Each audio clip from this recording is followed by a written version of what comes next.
Messieurs les journalistes, Mesdames, Messieurs les partenaires d'Amnesty International et les représentants de la société civile, je vous remercie au nom de notre mouvement mondial d'être venu à la couverture de cette conférence de presse.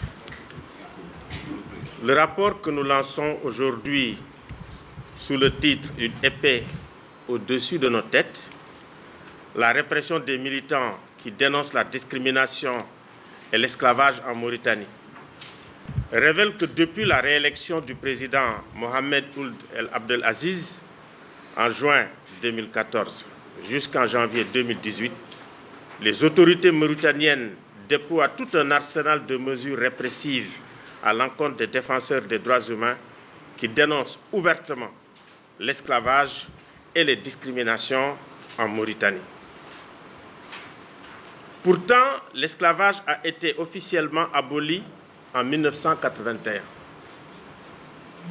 Érigé et reconnu comme infraction en 2007 et promu au rang de crime contre l'humanité en 2012.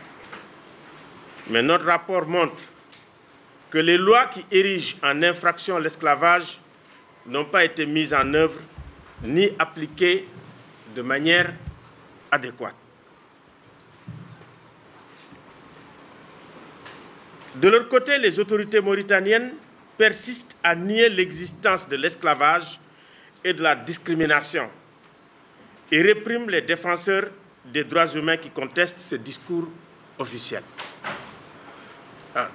Qu'est-ce que nous avons ici comme situation de, je dirais, de perversion absolue et de corruption à la fois de l'état de droit, de corruption de l'état des droits humains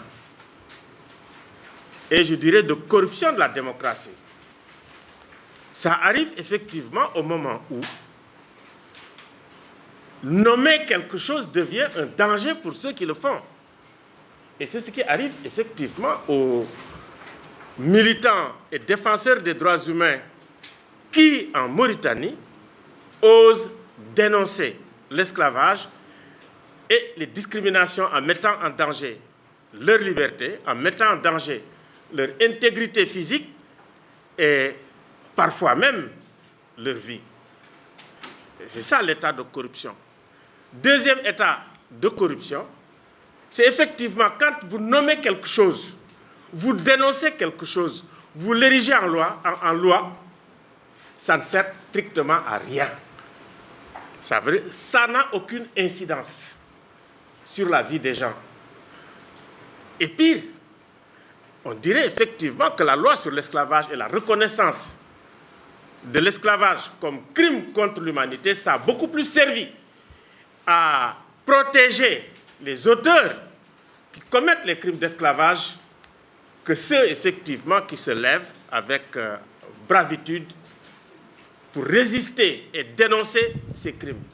Cette situation de perversion, c'est celle à laquelle nous assistons aujourd'hui en Mauritanie. Ces mesures répressives prennent diverses formes. Interdiction des organisations des défenseurs des droits humains, arrestation arbitraire, torture, campagne de diffamation virulente, agression ou encore menace de mort. Mesdames et messieurs les journalistes, en lançant ce matin ce rapport, nous rappelons également qu'il y a 10 ans, lorsqu'en août 2018, Mohamed Ould Abdelaziz s'emparait du pouvoir, il expliquait avoir cherché à prévenir des troubles graves d'ordre tribal et ethnique pour justifier l'intervention de l'armée et s'était engagé à prendre les mesures adéquates pour combler la fracture sociale, particulièrement en ce qui concerne les couches défavorisées du fait des pratiques esclavagistes du passé. Je ferme la parenthèse. Pour ceux, effectivement, qui ont vécu les événements, le contexte des événements des années 90, effectivement, avec ce qui se passe aujourd'hui, on ne peut pas nous empêcher de mettre un lien entre ce qu'on a vécu sous le régime de Taya et ce qu'on vit aujourd'hui, parce que je suis un témoin privilégié de cette situation, où les défenseurs des droits humains étaient exclus de la Mauritanie, n'osaient pas y aller, étaient arrêtés et mis en détention. Aujourd'hui, nous, Amnesty International, nous avons vécu cela. Au mois de septembre, le 20 septembre, notre équipe qui était allée a été retenue à l'aéroport et exclue, ne pouvait pas entrer à l'intérieur de la Mauritanie. Et nous le disons, nous le répétons, ça nous donne de très mauvais souvenirs. Souvenirs effectivement de ces années de braise de 1990 lors du règne de Ould Taya.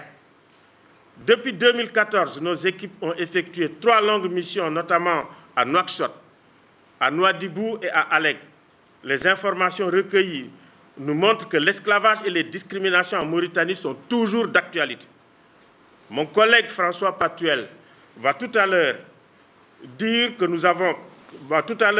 aborder les principaux résultats de nos recherches en partageant avec vous des chiffres clés et des cas pratiques.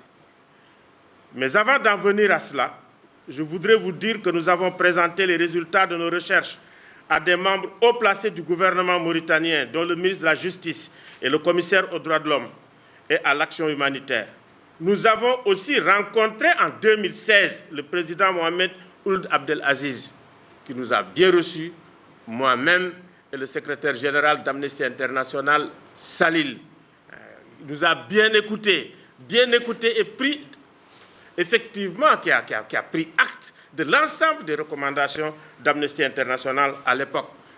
Mais effectivement, sur le terrain, ce que nous voyons, nous pouvons dire aujourd'hui, notre déception est énorme, elle est réelle.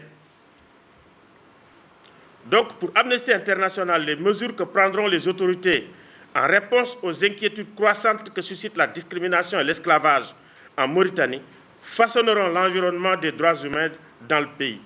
Je vous remercie encore de m'avoir écouté.